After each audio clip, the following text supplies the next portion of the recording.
ஆசிய இளையோர் போட்டிகளில் கபடியில் இந்தியாவின் ஆடவர் மற்றும் மகளிர் ஆகிய இரு அணிகளும் தங்கம் வென்றுள்ளன. இந்த அணிகளில் தமிழகத்தை சேர்ந்த கார்த்திகா ரமேஷ் மற்றும் அபினேஷ் மோகன்தாஸ் ஆகியோர் இடம்பெற்றிருந்தனர். 18 வயதுக்கு உட்பட்டோருக்கான பிரிவில் பஹ்ரைனில் நடைபெற்ற இந்த போட்டிகளில் ஈரானை எதிர்த்து விளையாடிய இந்திய அணி வெற்றி பெற்றுள்ளது. கார்த்திகா மற்றும் அபினேஷ் ஆகிய இருவருக்கும் தலா 25 லட்சம் ஊக்கத்தொகையாக தமிழக அரசு அறிவித்துள்ளது. இவர்கள் விமானத்தில் சென்னை வந்தவுடன் கோலாகலமான வரவேற்பு அளிக்கப்பட்டது.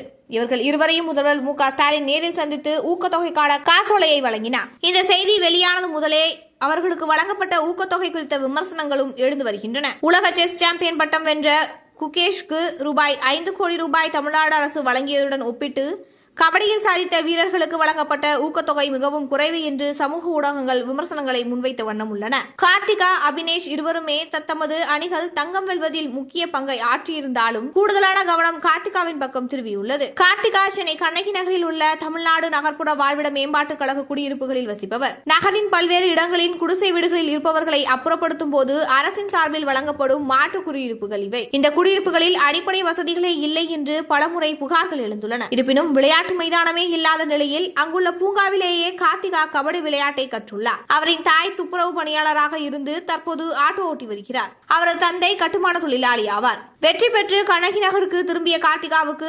அப்பகுதியினராலும் காவல்துறை சார்பாகவும் உற்சாக வரவேற்பு அளிக்கப்பட்டது. வேலைக்கு செல்லும் போது கண்ணகி நகரில் இருந்து வருகிறேன் என்று கூறுவதே தாழ்வாக பார்க்கப்படும். அப்போது நான் கண்ணகி நகர் ஆள் என்று பெருமையுடன் கூறுவேன். இப்பகுதியினரும் அதில் பெருமை கொள்ள முடியும் என்று கார்த்திகா ஊடகங்களுக்கு பேட்டியளித்திருந்தார். கண்ணகி நகரில் விளையாட்டு அரங்கம் ஒன்று அமைக்க வேண்டும் என்று முதல்வரிடம் கோரிக்கை வைத்ததாகவும் அதை அவர் செய்து தருவதாக உறுதியளித்ததாகவும் அவர் தெரிவித்துள்ளார். தமிழக பாஜக முன்னாள் மாநில தலைவர் தமிழிசை சவுந்தரராஜன் கார்த்திகாவை நேரில் சந்தித்து வாழ்த்து தெரிவித்தார். இவர்களை தவிர அதிமுக பொதுச் செயலாளர் எடப்பாடி பழனிசாமி, மார்க்சிஸ்ட் கம்யூனிஸ்ட் கட்சியின் மாநில செயலாளர் பே. சண்முகம், இந்திய கம்யூனிஸ்ட் கட்சி மாநில செயலாளர் வீரபாண்டியன் ஆகியோர் கார்த்திகா மற்றும் அபினேஷுக்கு வாழ்த்து தெரிவித்தனர். வீடியோ அழைப்பின் மூலமாக கார்த்திகாவுக்கு வாழ்த்து தெரிவித்த விசிக தலைவர் திருமாவளவன் கார்த்திகா மற்றும் அபினேஷுக்கு தலா 1 கோடியை தமிழக அரசு வழங்க வேண்டும் என்று வலியுறுத்தினார். சட்டமன்ற உறுப்பினரும் தமிழக வாழ்வுரிமை கட்சியின் தலைவருமான வேல்முருகன் சதுரங்க ஆட்டத்தில் வென்ற குகேஷுக்கு 5 கோடி, பனிசறுக்கு விளையாட்டில் வென்ற ஆனந்த்குமாருக்கு 1.8 கோடி கொடுத்த பெருந்தன்மையான தமிழக அரசு